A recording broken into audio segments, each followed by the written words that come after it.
Hello everyone, स्वागत है आपका सोशियोलॉजी नेट अचीव में। आज हम दुर्खिम के बारे में चर्चा करेंगे। उनकी जीवनी, उनके जो काम हैं उन्होंने किए, उसके बारे में पढ़ेंगे। किसी ने मुझे कमेंट किया था कि सोशियोलॉजी के लिए कोई अच्छी सी बुक बताएं। अगर आप यूजीसी नेट की तैयारी कर रही हैं तो आपको किसी एक बुक से नहीं पढ़ना है, 2-3 बुकों से आपको अच्छे से पढ़ना है। कोई अगर आप हिंदी माध्यम से हैं तो रावत पब्लिकेशन अच्छी बुक है, और साथ में आपको प्रीवियस ईयर क्वेश्चन पेपर भी सॉल्व करने होंगे। दुर्खिम, जो कि पार्सन ने जब दुर्खिम की जीवनी और उसकी कृतियों के बारे में लिखते हुए ये कहा है कि उसके स्थान पे कहा है कि जो दुर्खिम हैं वो आधुनिक समाजशास्त्री सिद्धांत के जनक हैं। ये आधुनिक समाजशास्त्री सिद्धांत के जनक हैं। दुर्खिम को क्या कहा जाता है? आधुनिक समाजशास्त्री सिद्धांत के जनक हैं। जैसे कॉन्टे हैं वो समाजशास्त्र के जनक हैं, दुर्खिम आधुनिक समाजशास्त्रीय सिद्धांत के जनक इनको कहा जाता है। इसके बाद हर्बर्ट स्पेंसर हैं, उनको प्रकार्यवाद में जिन्होंने जो पहले काम किया है उनको जनक कहा जाता है। मार्क्स को भी द्वंद्वात्मक भौतिकवाद के जनक कहा जाता है। ऐसे ही जो दुर्खिम हैं, अगस्त कॉम्टे के बाद आधुनिक समाजशास्त्रीय सिद्धांत के जनक हैं दुर्खिम। मैक्स वेबर को इसमें दूसरे स्थान पर रखा गया है। समाज और व्यक्ति के बीच के जो संबंध हैं दुर्खिम उसी पे केंद्रित करते हैं। जो समाज है, समाज और व्यक्ति के बीच में जो संबंध है दुर्खिम उनके बीच में केंद्रित करते हैं, उनको देखते हैं। उनके बीच के जो संबंध हैं वो व्यक्ति की अपेक्षा समाज को अधिक महत्व देते हैं कि समाज ही सर्वोपरि है, समाज ही सब कुछ है। व्यक्ति के आने से पहले भी समाज था, और व्यक्ति जब उसकी मृत्यु हो जाती है तो भी समाज रहता है। तो दुर्खिम अपने इस अध्ययन में व्यक्ति के मुकाबले समाज को अधिक महत्व देते हैं। दुर्खिम ने समाज की जो मूलभूत समस्याएं हैं, मूलभूत समस्याओं का विश्लेषण किया है। जो समाज में मूलभूत समस्याएं होती हैं उनका उन्होंने विश्लेषण किया। उसका विश्लेषण करने के लिए उन्होंने कोई भी फील्ड वर्क नहीं किया है, कोई भी क्षेत्रीय कार्य नहीं किया है। वो मतलब दूसरे जो सोशियोलॉजिस्ट हैं उनकी तरह वो फील्ड में नहीं गए हैं, कोई फील्ड वर्क करने नहीं गए हैं, अध्ययन करने नहीं गए हैं। फिर भी उन्होंने जो भी अध्ययन किया है, जो कुछ उन्होंने लिखा है वो सारा उनके व्यक्तिगत अनुभव का परिणाम है। लेकिन फिर भी उन्होंने एक उनको अनुभवी वैज्ञानिक कहा जाता है, क्योंकि उन्होंने जो भी अध्ययन किया है वो एक अनुभविक अध्ययन है, एक्सपीरियंस के आधार पे है। दुर्खिम ने मुख्य रूप से 4 पुस्तकें लिखी हैं। 4 पुस्तकें जो लिखी हैं, पहली है division of labour in society. Division of labour in society 1893 में लिखी है। दुर्खिम की ये पहली किताब है, पहला वर्क है जो कि इन्होंने अपने डॉक्टरेट की उपाधि इससे इनको मिली। इसमें इन्होंने क्या पीएचडी की है, the division of labour in society में इन्होंने पीएचडी की है। दूसरी बुक है the rules of sociological methods. Rules of sociological method लिखी है इन्होंने 1895 में। थर्ड है द सुसाइड 1897 में लिखी है। The elementary forms of religious life. Durkheim ने धर्मों का भी जो धर्म के बारे में बताया है, धर्म से संबंधित जो अध्ययन किया है वो उस बुक में मिलता है, the elementary forms of religious life, जो कि 1912 में लिखी है। दुर्खिम ने जो भी वर्क किया है, जो उन्होंने काम किया है, अगर हम उसका विवेचन करें, उसका एनालाइज करें, तो उसमें निम्न तौर पे जो अवधारणाएं, जो सिद्धांत निकल कर आते हैं उनका हमें अध्ययन करना होता है, उनका हमने चिंतन करना होता है। तो वो कौन कौन सी हैं? समाजशास्त्र की अध्ययन विधियाँ, उनकी अध्ययन विधियाँ देखनी होती हैं। जो दुर्खिम ने जो अध्ययन विधि बताई हैं, सामाजिक तथ्य, दुर्खिम ने अपने अध्ययन में सामाजिक तथ्यों के ऊपर बात की है। समाज में जो सोचने समझने का जो तरीका है उसको उन्होंने एक वस्तु की तरह देखा है, उसी को उन्होंने सामाजिक तथ्य कहा है। श्रम विभाजन, एक सामाजिक तथ्य के रूप में सामाजिक सुदृढ़ता की अवधारणा। जो समाज है, समाज उनको उन्होंने दो वर्गों में बांटा है, एक सरल समाज और एक जटिल समाज। सरल समाज और जटिल समाज की जो सुदृढ़ता है, सामाजिक सुदृढ़ता, जो समाज की घनिष्ठता है, उसको उन्होंने समझने के लिए श्रम विभाजन को सामाजिक तथ्य के रूप में लिया है। उसके आधार पे, श्रम विभाजन के आधार पे उन समाजों का विश्लेषण किया है, उनको समझने की कोशिश किया है। धर्म के जो स्वरूप हैं उसका अध्ययन किया है। ये भी सिद्धांत है, इसका हम अध्ययन करेंगे। आत्महत्या में भी दुर्खिम समाज का रोल मानते हैं। जो आत्महत्या का कारण है वो समाज ही है। व्यक्ति अपने निजी कारणों से तो करता है, लेकिन प्रेशर किसका होता है? समाज का होता है। दुर्खिम ने कुछ ऐसी रचनाएं भी की हैं जो उनके जीवन काल में प्रकाशित नहीं हुई, तो उन रचनाओं को उनकी पत्नी ने उसको प्रकाशित किया। उनके बाद में वो रचनाएं हैं सोशियोलॉजी ऑफ एजुकेशन, जो कि 1922 में लिखी है और 1922 में पब्लिश हुई है। दूसरी है सोशियोलॉजी ऑफ फिलॉसफी 1924 में, और तीसरी है मॉरल एजुकेशन 1925 में। मॉरल एजुकेशन 1925 में पब्लिश हुई है। इसके अलावा उन्होंने कई फुटकर, कई निबंध लिखे हैं, मोनोग्राफ हैं, जो कि उन्होंने कई व्याख्यान दिए हैं। जो समय समय पर उन्होंने कोई ऐसे व्याख्यान भी दिए हैं जो कि दुर्खिम के जीवन काल में सामाजिक व्यवस्था का विश्लेषण के लिए एक विशद रूपरेखा तैयार थी। उन्होंने जो विश्लेषण किया है समय समय पे, जो उन्होंने व्याख्यान दिए हैं, जो फुटकर निबंध लिखे हैं, मोनोग्राफ लिखे हैं, उसमें उनके समय में जो सामाजिक व्यवस्था थी, जो सामाजिक समस्याएं थी, उसका उन्होंने विश्लेषण किया है। और समाजशास्त्र के अलावा वो मानव शास्त्र में भी उन्होंने बहुत कुछ लिखा है। अब देख लेते हैं दुर्खिम के समाजशास्त्रीय जो सिद्धांत, जो इनकी बुकें हैं जिसमें मुख्य रूप से उनकी अवधारणाएं, उनके सिद्धांत जो निकल के आते हैं। श्रम विभाजन का सिद्धांत जिसमें दुर्खिम ने अपनी पुस्तक द डिवीजन ऑफ लेबर, इनकी पुस्तक है the division of labour in society, इसमें इन्होंने जो इसका एक द्वितीय भाग है उसमें सामाजिक श्रम विभाजन की धारणा प्रस्तुत की है। इस बुक में उन्होंने सामाजिक श्रम विभाजन की धारणा को प्रस्तुत किया है। सामाजिक श्रम विभाजन की धारणा को उन्होंने एक सामाजिक तथ्य के रूप में बताया है कि जो समाज है, समाज दो तरह का समाज बताया है। एक सरल समाज है और दूसरा जटिल। पहले सरल समाज है जो कि एक प्राचीन समाज को उन्होंने सरल समाज कहा है। जटिल समाज जो कि आधुनिक समाज है।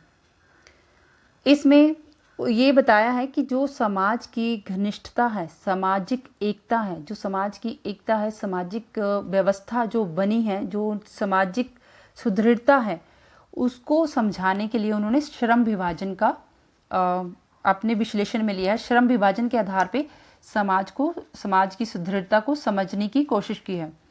कहते हैं कि समाज की कुछ आवश्यकताएं होती हैं और उन आवश्यकताओं की पूर्ति के लिए ही श्रम विभाजन करता है। अब कुछ आवश्यकताएं, जैसे कोई भोजन चाहिए, भोजन की उपलब्धता के लिए भोजन उपलब्ध करना है, तो वो श्रम विभाजन। जैसे जो पुरुष हैं वो काम करते हैं, बाहर काम करते हैं, तो वो कमाकर कुछ लाते हैं, उससे भोजन जो लाते हैं, जो बनाना है, जो कुछ सामग्री लाते हैं, उससे स्त्रियां घर में रहती हैं, वो भोजन बनाती हैं।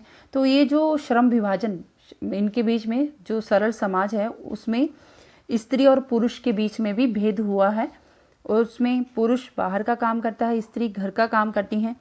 तो वो भोजन की उपलब्धता करना, इसके बीच में श्रम विभाजन होना। कपड़ा जो अब जरूरी आवश्यकता है, आवास, रहने के लिए घर, उसको बनाने के लिए भी जो श्रम विभाजन है उसमें सुरक्षा की प्राप्ति, इन सब आवश्यकताओं की पूर्ति के लिए श्रम विभाजन करता है। व्यक्ति श्रम विभाजन करता है और श्रम विभाजन के आधार पर ही सामाजिक सुदृढ़ता को समझता है।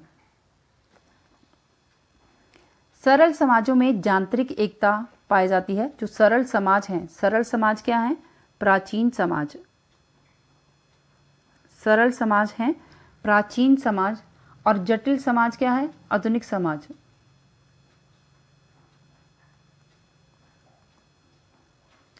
जटिल समाज आधुनिक समाज है जो कि जिसमें साम्य भी एकता पाई जाती है। इसमें सरल समाजों में मैकेनिकल सॉलिडरिटी, और इसमें जटिल समाज में, आधुनिक समाज में साम्य भी एकता पाई जाती है। साम्य भी एकता जिसमें स्पेशलाइजेशन होता है। जो व्यक्ति जिस काम को करता है वो सिर्फ उसी में स्पेशलाइज, उसी काम को करता है, और सभी मिलकर, कोई व्यक्ति इसमें माहिर है, कोई इसमें माहिर है, वो अलग अलग, उनका अलग अलग स्पेशलाइजेशन है, अलग अलग विशेषीकरण है। उन सब का विशेषीकरण के आधार पे वो उनका श्रम बटा होता है।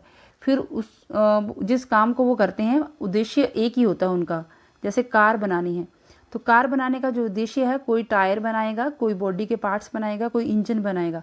तो इनकी अलग अलग स्पेशलाइजेशन है।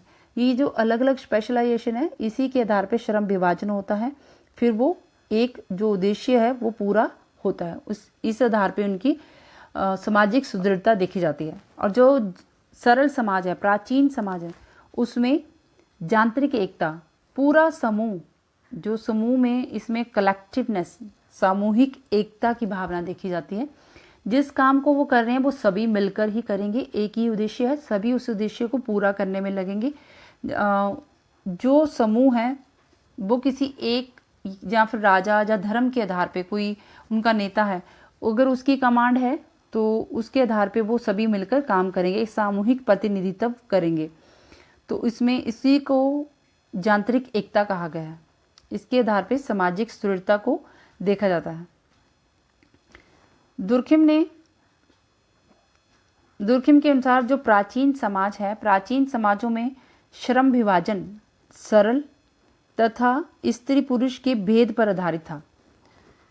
दुर्खिम कहते हैं कि जो प्राचीन समाज है वो उसमें श्रम विभाजन जो है, लोगों के बीच में जो श्रम विभाजन है, काम का बटा होना, वो सरल, एक तो सरल होता है और स्त्री और पुरुष के भेद पर आधारित होता है। मतलब काम भी स्त्री और पुरुष के आधार पर भी बटे होते हैं। ये काम पुरुष कर सकते हैं, ये काम स्त्रियां कर सकते हैं, इस तरह से वो बटा होता है। पुरुष का कार्य शिकार करना, फल आदि एकत्र करना, परिवार का पोषण करना होता था, जबकि स्त्रियां घर का कामकाज और बच्चों का पालन पोषण करती थी। तो इस तरह से जो दुर्खिम बताते हैं कि जो प्राचीन समाज है उसमें जो सामाजिक सुदृढ़ता, सामाजिक एकता जो देखी जाती है वो स्त्री पुरुष के भेद पर भी आधारित है और श्रम विभाजन पर भी आधारित है। सरल समाजों में श्रम विभाजन ना के बराबर होता था, ना के बराबर था, अतः विशेषीकरण भी नहीं था।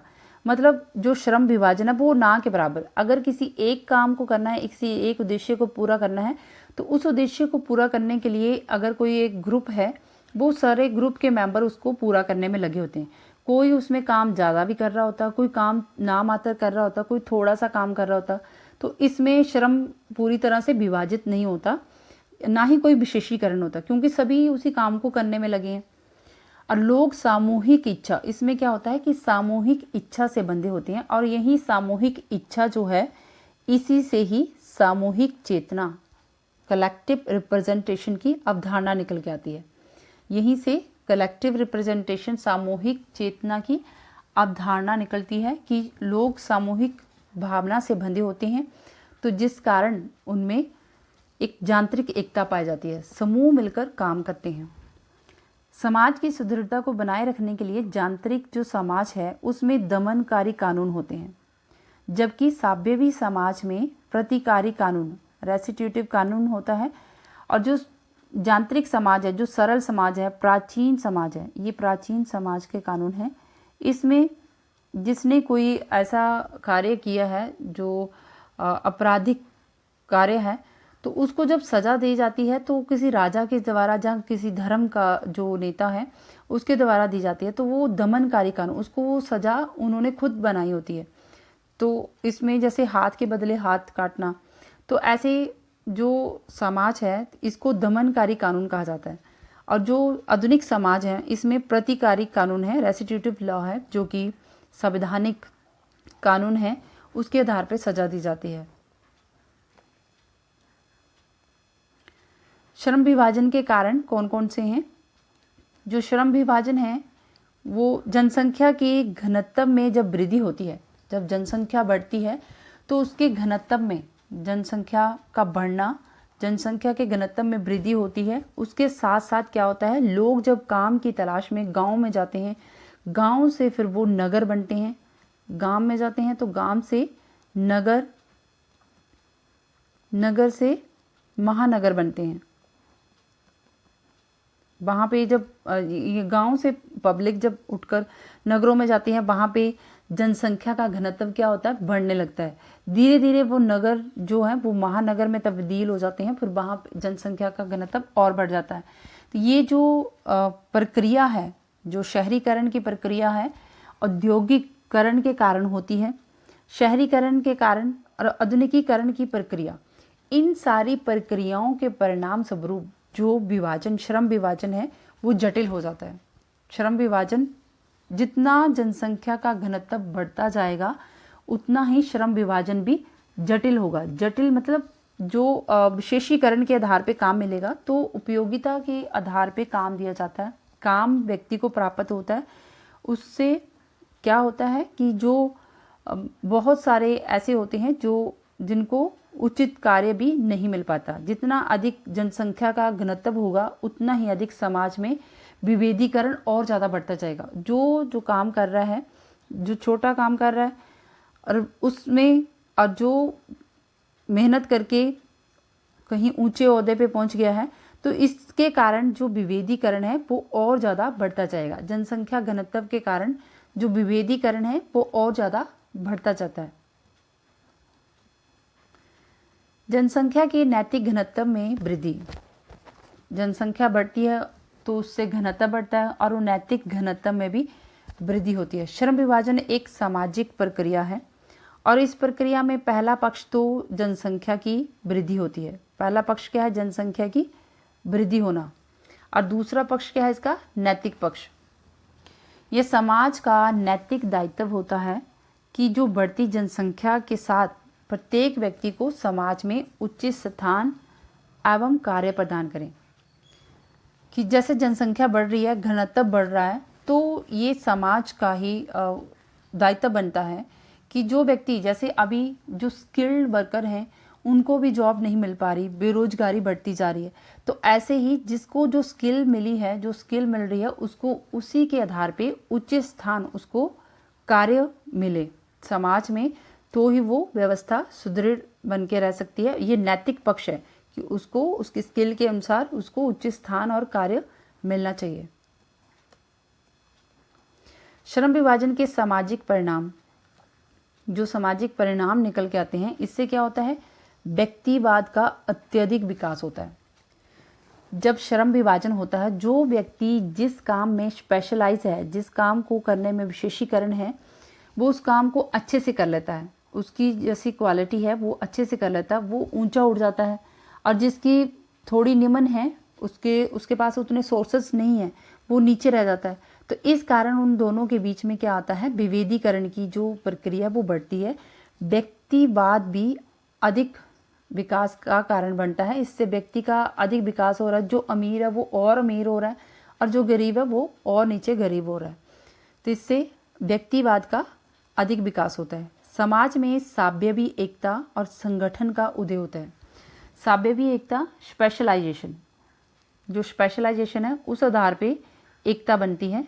जैसे मजदूर वर्ग जो एक ही तरह के कार्य करते हैं, उनमें उनका संगठन बनना शुरू होता है, जो एक तरह के कार्य, उनका संगठन बनना शुरू होता है। इससे साम्यवी एकता और संगठन का उदय होता है।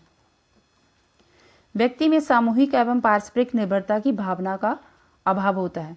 व्यक्ति जो कार्य कर रहे हैं उनमें समूह, ग्रुप को लेके नहीं चलते हैं, उनमें आपस में एक दूसरे के प्रति जो निर्भरता की भावना है उसका अभाव होता है। समाज में अत्यधिक जब व्यक्तिवाद का विकास होगा तो विभेदीकरण भी अधिक होगा। अभी जो हमने पढ़ा उसी से निकल के आए हैं सामाजिक तथ्य। श्रम विभाजन हमने देखा, जो दुर्खिम की पुस्तकें हैं उसमें जो समाज को समझने के लिए दुर्खिम ने बताया है कि जो तथ्य बताया श्रम विभाजन के आधार पर समाज की एकता को समझा है। अब सामाजिक तथ्य जो समाजशास्त्र में दुर्खिम ने सामाजिक तथ्यों का अध्ययन किया है। समाजशास्त्र क्या करता है?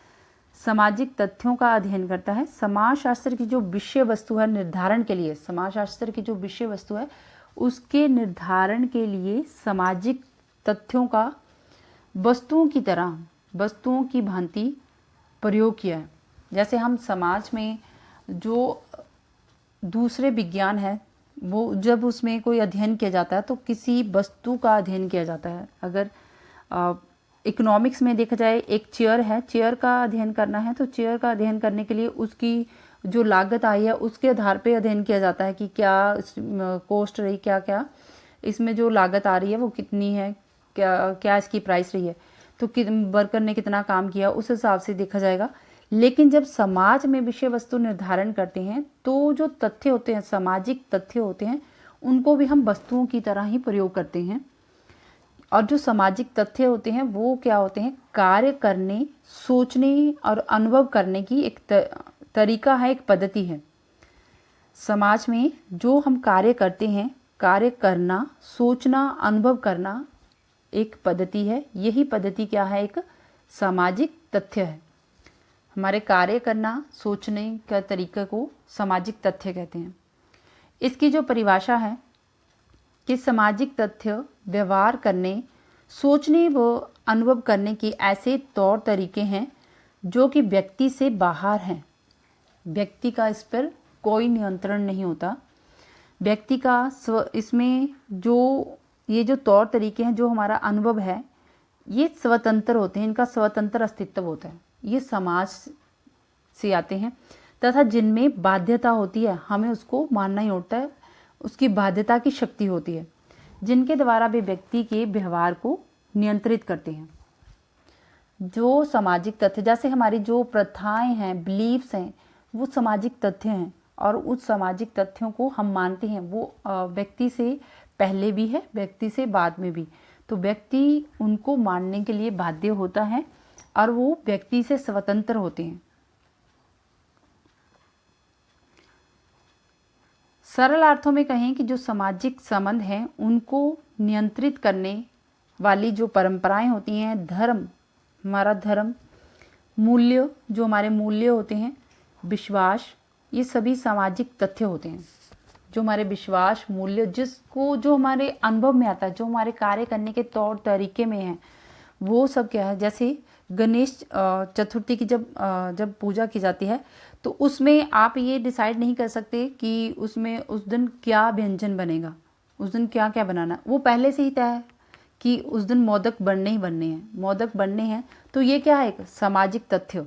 ये हमने डिसाइड नहीं किया, व्यक्ति खुद डिसाइड नहीं करता, व्यक्ति इसको मानने के लिए बाध्य है। अगर वो गणेश चतुर्थी मना रहा है, इसको मनाने के लिए वो बाध्य है और वो व्यक्ति से स्वतंत्र है कि जिस दिन गणेश चतुर्थी मना रहे हैं, जो प्रोग्राम जो भी कुछ कर रहे हैं, तो उसमें वो मोदक बनने ही बनने हैं। तो ये सामाजिक तथ्य है। मोदक बनना एक सामाजिक तथ्य है। सामाजिक की जो सामूहिक चेतना है, इसमें क्या है? सामूहिक चेतना। तो जो इस पूजा अर्चना को कर रहा है वो सभी क्या करेंगे? मोदक बनाएंगे। तो वो इसमें क्या आएगी? सामूहिक चेतना। और अंतिम होती है और प्रधानता इसमें क्या होता है? सामाजिक तथ्य। ये देखो, मोदक क्या है? सामाजिक तथ्य। इसके पीछे क्या है? लोगों की, सभी लोगों की, जो इस ग्रुप से, जो इस प्रथा से जुड़े हैं, जो इस प्रथा को निभाते हैं, तो वो इसके साथ इनकी क्या जुड़ी है? सामूहिक चेतना। अभी इसी मोदक में निकल के आ गया, जो मोदक हैं वो सामाजिक तथ्य हैं और जो इसके पीछे भावना है वो क्या है? सामूहिक चेतना। आई होप आपको यहाँ से समझ आ गया होगा कि सामूहिक चेतना क्या है और सामाजिक तथ्य क्या है। इसी के आधार पे समाज का विश्लेषण किया है दुर्खिम ने। सामूहिक प्रतिनिधित्व, सामूहिक चेतना एक क्या है? एक अभिव्यक्ति है। वो व्यक्ति की अभिव्यक्ति दिखती है, किसी प्रतीक या चिन्ह के रूप में होती है, तो उन्हें सामूहिक प्रतिनिधिधान कहते हैं। अभी मैंने मोदक का एग्जाम्पल दिया, उसके पीछे कोई प्रतीक है, उस जो मोदक दिख रहा है उस दिन बनाए हैं, तो उसके पीछे लोगों का भावना है, उससे भावना जुड़ी है, जो भावना उसके जुड़ी है वो अभिव्यक्त कर रहे हैं, वो क्या है? सामूहिक प्रतिनिधान, सामूहिक प्रतिनिधित्व, सामूहिक चेतना। यही क्या है? सामूहिक चेतना है। सामूहिक चेतना वह विश्वास और संवेग होता है जो कि समाज के औसत सदस्यों में सामान्य रूप से पाए जाते हैं। और ये जो विश्वास और संवेग होते हैं, तो जो इस प्रथा को, मोदक वाला मैंने भी समझाया, जो इस प्रथा को निभा रहे हैं, जो उस प्रथा को पूरे तरीके से करते हैं, तो उसके साथ उनका क्या जुड़ा होता है? विश्वास जुड़ा होता है, उसके इमोशनल होते हैं। तो ये जो इमोशनल होते हैं वो समूह के सामान्य रूप से पाए जाते हैं, जो कि सामान्य रूप से दिखता है उस समाज में। ये धार्मिक भी हो सकते हैं, राष्ट्रीय प्रतीक हो सकता है। राष्ट्रीय प्रतीक जैसे हमारा देश का जो झंडा है, वो जो ये क्या है? राष्ट्रीय प्रतीक है। तो इससे हमारे देश की, हमारी भावना जुड़ी है। इसे चेतनाओं की चेतना भी कहा जाता है। सामाजिक तथ्य की विशेषताएं, जो सामाजिक तथ्य हैं वो क्या होते हैं? बाह्यता होते हैं, बाहरी होते हैं। व्यक्ति का इसमें कोई रोल नहीं होता, व्यक्ति को मानने होते हैं। अभी जो एग्जाम, जैसे कोई एक टीचर है, मान लो मोहन सर हैं, सर का नाम मोहन है, तो इसको 80% बच्चे, जो स्टूडेंट, कह रहे हैं कि ये बहुत अच्छा पढ़ाते हैं, इनका टीचिंग स्टाइल बहुत अच्छा है। तो इनका टीचिंग स्टाइल बहुत अच्छा, ये समाज में क्या है? सामान्य से पाया जा रहा है। लेकिन किसी व्यक्ति के साथ कोई रोहन, इसके साथ इसकी पर्सनल दुश्मनी है, वो इससे लगता है, तो वो जब इससे लगता है, वो इसको नहीं मानता, इसकी टीचिंग स्टाइल नहीं मानता, उसको पसंद नहीं आता। जब उसको पसंद नहीं आता तो उसकी व्यक्ति की जो वो मान रहा है, तो वो मान्य नहीं है, बल्कि पूरे जो 80% जो समूह पूरा मान रहा है कि उसका टीचिंग स्टाइल बहुत अच्छा है। तो इसमें सामाजिक तथ्य क्या हुआ? उसका टीचिंग स्टाइल। मोहन सर का टीचिंग स्टाइल जो है वो बहुत अच्छा है। तो जो तथ्य है, तथ्य क्या है? Teaching style. और ये जो व्यक्ति है, इंडिविजुअल इसकी राय नहीं चलेगी, जो सामान्य इतना ग्रुप जब मान रहे हैं तो वही मान्य है, इसके लिए वो भी बाध्य है कि उसका टीचिंग स्टाइल अच्छा है, उसकी व्यक्तिगत राय नहीं चलेगी। ये क्या होती है? बाह्य होती हैं। समाज के व्यक्तिगत सदस्यों से ये स्वतंत्र होते हैं। इस रोहन से ये स्वतंत्र है कि इसका टीचिंग स्टाइल अच्छा है। बाह्यता का अर्थ होता है व्यक्तिगत चेतना से बाहर। ये जो रोहन है, ये समझ रहा है कि उसकी टीचिंग स्टाइल अच्छा नहीं है, तो उसकी चेतना से ये क्या है? बाहर है। तो जो सामाजिक तथ्य होते हैं वो बाहरी होते हैं। इनका विकास सामूहिक स्तर पर होता है, ना कि व्यक्तिगत स्तर पे। बाध्यता होते हैं, जो सामाजिक तथ्य हैं वो बाध्यकारी होते हैं। तो जिसको सभी मान रहे हैं, सामान्य है, उसको उस व्यक्ति को भी मानना ही होता है, चाहे वो उसको वो पर्सनली ना मानो, लेकिन वो मानने के लिए बाध्य हैं। बाध्यकारी होती हैं, व्यक्ति के व्यवहार को ये निर्देशित भी करते हैं और नियंत्रित भी करते हैं। व्यक्ति इसमें मनमाना व्यवहार नहीं कर सकता। जैसे मोदक वाला जो एग्जाम्पल है, उसमें अगर मोदक बनने हैं और कुछ बनाना है तो बना लो, लेकिन मोदक तो बनने ही है। तो ऐसे व्यक्ति को ये इसमें अपना मनमाना व्यवहार नहीं कर सकता और उसको वो नियंत्रित भी करते हैं। ये बाध्यकारी होती हैं और ये सामान्य होते हैं। सामान्य से तात्पर्य है कि ये सर्वव्यापक होते हैं, सारे समाज में पाया जाता है। जिसका जो एग्जाम्पल दिया कि मोदक जिस प्रथा को जो निभा रहे हैं, जिस प्रथा को जो लोग निभा रहे हैं, उस समूह के व्यक्ति सभी उस प्रथा को मानते हैं, तो वो सर्वव्यापक होती है, उस समूह में व्यापक होती है। ये किसी व्यक्ति विशेष से संबंधित ना होकर व्यक्ति विशेष से संबंधित नहीं होती है, बल्कि सभी के लिए समान रूप से उपलब्ध होते हैं। ये सामान्य होते हैं। सामाजिक तथ्यों के प्रकार। सामान्य सामाजिक तथ्य जो कि सामान्य रूप से विद्यमान होते हैं समाज में, उस समाज में पाए जाते हैं, सामान्य रूप से दिखाई देते हैं, वो क्या हैं? सामान्य सामाजिक तथ्य। रोग व्याधि की जब कोई व्यक्ति उस सामाजिक तथ्य को मानने से इनकार करता है, वो असामान्य रूप से उसको अस्वीकार करता है, तो वो अपराध की तरफ, अपराध की उसमें वृद्धि होती है, अपराध की वृद्धि होती है, वो उस अप्रतिमानित व्यवहार होता है उसका। तो ये जो होते हैं, जब उसको नहीं मानते तो वो उसको बोलते हैं व्याधि की सामाजिक तथ्य। तो जो सामाजिक तथ्य हैं, जब इनका अध्ययन किया जाता है तो जो हम व्यक्ति की जो पूर्व धारणाएं होती हैं उस तथ्य के प्रति, वो धारणाओं और व्यक्ति की मनोवृत्ति से अलग होता है, उसको अलग रखना होता है। जब हम सामाजिक तथ्य, जब भी मोहन और रोहन का एग्जाम्पल दिया, जो सर हैं वो मोहन सर हैं, उसको 80% स्टूडेंट मानते हैं कि इनका टीचिंग स्टाइल बहुत अच्छा है, लेकिन रोहन का मानना नहीं है, वो उनकी व्यक्तिगत राय है। तो उस व्यक्तिगत राय को छोड़कर जब सामाजिक तथ्यों का अध्ययन किया जा रहा है, टीचिंग स्टाइल का अध्ययन किया जा रहा है, तो वो अपनी धारणा को छोड़ के इन जो 80% स्टूडेंट है, इनके नज़रिए से देखेगा, अपनी मनोवृत्ति को छोड़कर इनके नज़रिए से देखेगा, इनको टीचिंग स्टाइल क्यों अच्छा लगा। इसी तरह से वो सामाजिक तथ्य का अध्ययन किया जाता है।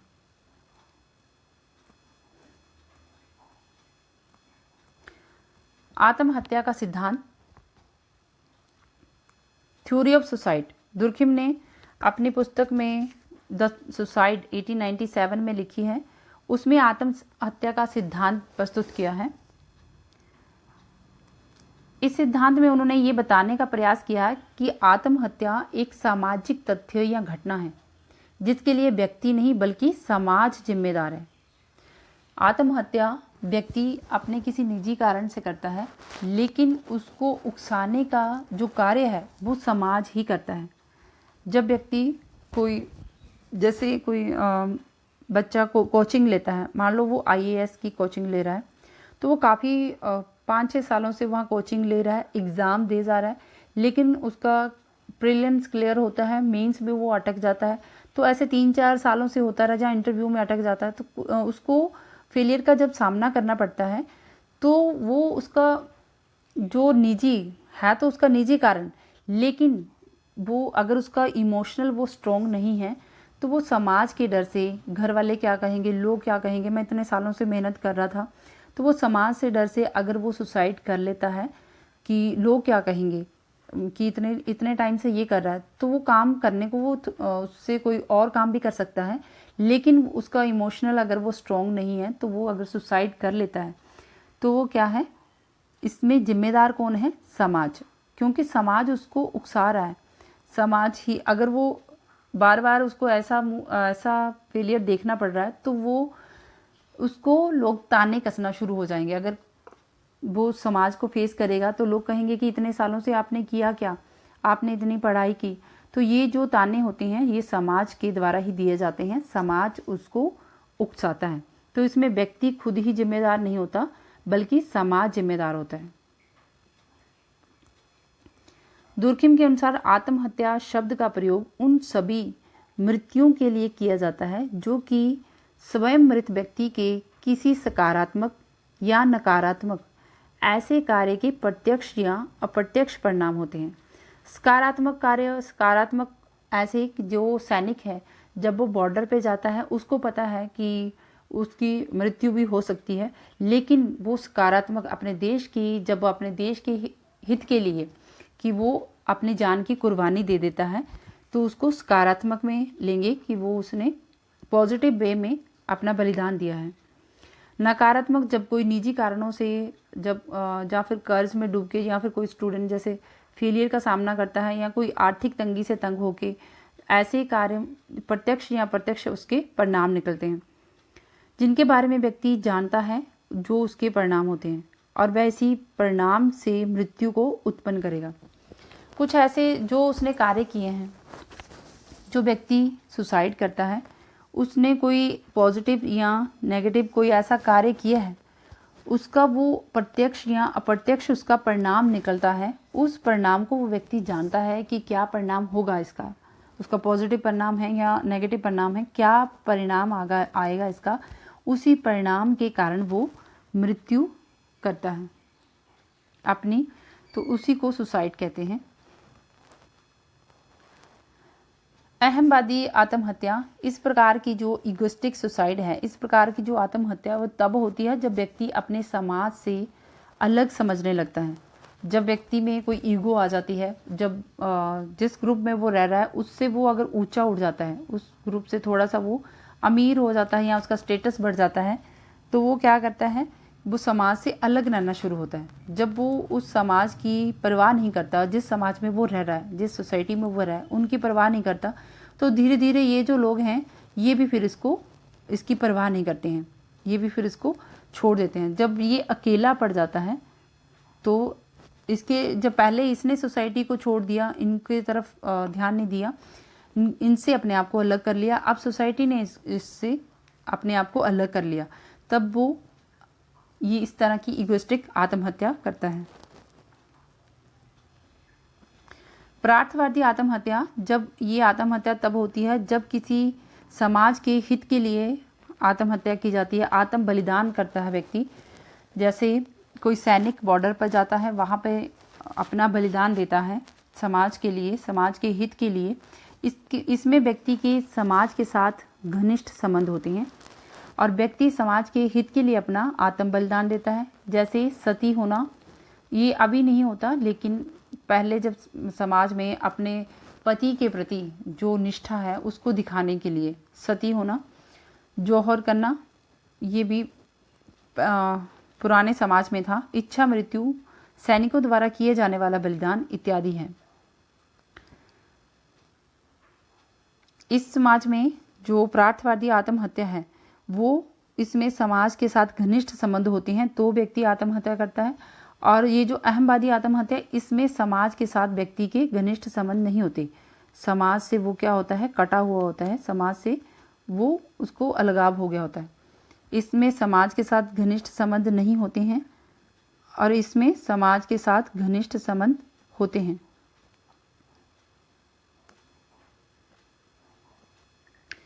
विसंगत आत्महत्या, एनोमिक सुसाइड।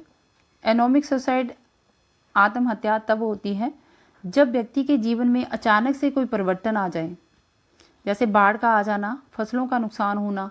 जब किसान को इतना सारा, अगर उसने कर्जा ले रखा है और वो उसने जब बाढ़ के आने से या कोई फसलों का उसका और ज़्यादा नुकसान हो गया तो वो और ज़्यादा कर्जे में डूब गया, तो इस तरह की जो अचानक से ऐसी स्थिति हो गई है जिसको वो संभाल नहीं पा रहा, तो ऐसे कारणों से उत्पन्न हुई जो आत्महत्या है, वो सुसाइड कर लेता है, उसको एनोमिक सुसाइड कहा जाता है। एक और है भाग्यवादी आत्महत्या, जिसको दुर्खिम ने तो नहीं दिया था अपने उस बुक में, लेकिन ये बाद में इसको ऐड कर दिया गया, भाग्यवादी आत्महत्या। ये आत्महत्या अत्यधिक आदर्शवाद होना, कठोर आदर्शवाद होने के कारण होती है, मतलब अत्यधिक नियंत्रण लगाना।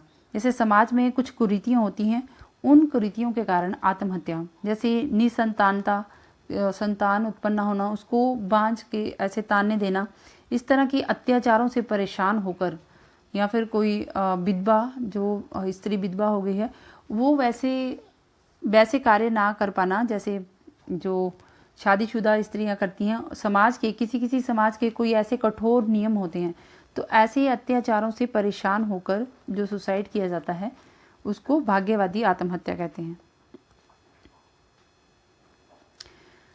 लास्ट है धर्म का प्रारंभिक स्वरूप।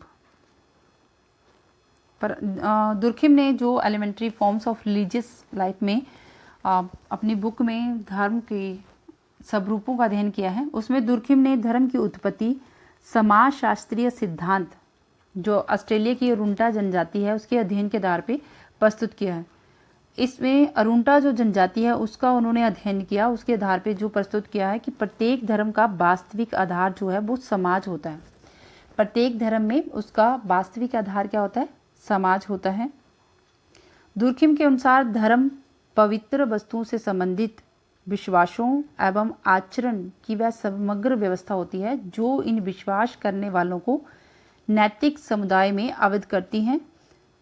और ये जो दुर्खिम कहते हैं कि जो धर्म है वो पवित्र वस्तुओं से संबंधित जो व्यक्तियों का विश्वास होता है उससे संबंधित होते हैं, उससे व्यक्ति का नैतिक विकास होता है। धर्म के 3 तत्व बताए हैं, वो हैं विश्वास, कर्म कांड और नैतिकता।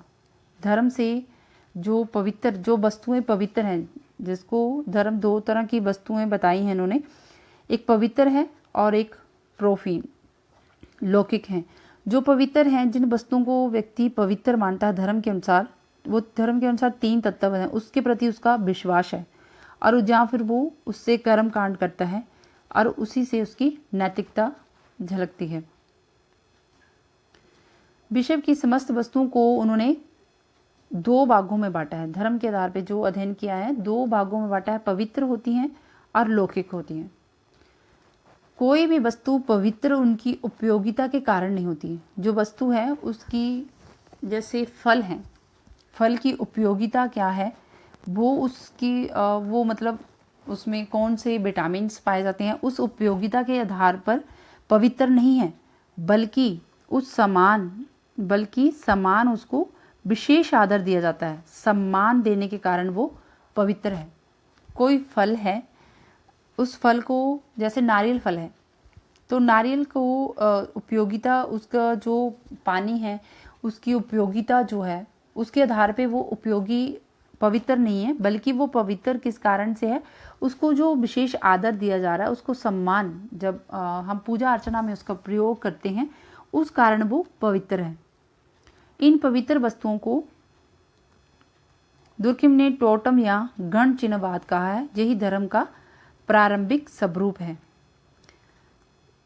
अगर कोई फल, जैसे फल है, फल की खेती किसान करता है, तो उसके लिए क्या है, फल क्या है, उसके लिए फसल है। तो ये किस में आएगा, लौकिक में। वस्तुएं 2 तरह की होती हैं, समस्त वस्तुओं को उन्होंने 2 भागों में बांटा है। जो फल है, अगर उसके किसान खेती करता है तो किसान के लिए वो क्या है, फसल है, किसान उसको फसल देखेगा। लेकिन वही फल जब पूजा अर्चना के लिए व्यक्ति धर्म के साथ जोड़ देता है, उसको भगवान के आगे चढ़ाता है, फूलों की माला बनाता है, तो वो क्या है, पवित्र।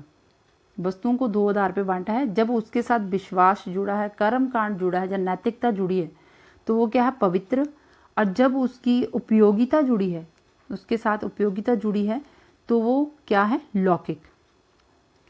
तो इस तरह से हमने दुर्खिम के बारे में पढ़ा है। दुर्खिम ने जो अपनी पुस्तकों में जिन सिद्धांतों और अवधारणाओं के बारे में बताया है, कौन कौन से सिद्धांत हैं, उनके अवधारणा हैं, उनके बारे में हमने विश्लेषण किया। श्रम विभाजन, जिससे समाज की जो 2 तरह के समाज बताए हैं, सरल और जटिल समाज की सुदृढ़ता का पता चला। सामाजिक तथ्यों का विश्लेषण किया कि समाज के जो तथ्य हैं, लोगों के विचार करने, सोचने समझना, जो अनुभव करने का तरीका है, उसको वस्तुओं की तरह ट्रीट किया है, वस्तुओं की तरह समझा है, उसको सामाजिक तथ्य क्या है। और उस सामाजिक तथ्य के पीछे जो पूरे समूह की जो भावना है, उसको सामूहिक चेतना कहा है। और आत्महत्या के सिद्धांत को देखा है कि आत्महत्या किस तरह से होती है। आत्महत्या के प्रकार, इगोइस्टिक आत्महत्या और परार्थवादी आत्महत्या, और तीसरी है इनोमिक आत्महत्या, चौथी है भाग्यवादी आत्महत्या। और उसके अलावा हमने धर्म का प्रारंभिक स्वरूप पढ़ा, जो कि दुर्खिम के सिद्धांत और अवधारणाओं पुस्तकों से निकल के, उनके अध्ययन से जो निकल के आया है। धर्म का प्रारंभिक स्वरूप, जिसमें उन्होंने धर्म को, जो वस्तुएं हैं, उसको 2 आधार पे बांटा है। एक है पवित्र, दूसरा है अलौकिक। लौकिक का मतलब है जब वो उपयोगी है, समाज के लिए उपयोगी है, उसका उपयोग के रूप में, जैसे फल है, अगर उसके हम विटामिन के, उसकी उपयोगिता के आधार पे देखें, फल जिस किसान ने बोए हैं, उसकी फसल को बोया है, उससे उसको कितना मुनाफा रहा, अगर उसकी उपयोगिता के आधार पे देखा जा रहा है, तो वो क्या है, लौकिक। और जब उसको मंदिर में चढ़ाया जा रहा है, धर्म के साथ जोड़ दिया जा रहा है, उसको फूलों की माला भगवान को अर्पित की जा रही है, या फूल चढ़ाए जा रहे हैं, तो वो क्या है, पवित्र। वस्तुओं को 2 आधार पे बांटा है, धर्म के आधार पे। So friends, thanks. वीडियो पसंद आए लाइक और शेयर ज़रूर करें। Thank you.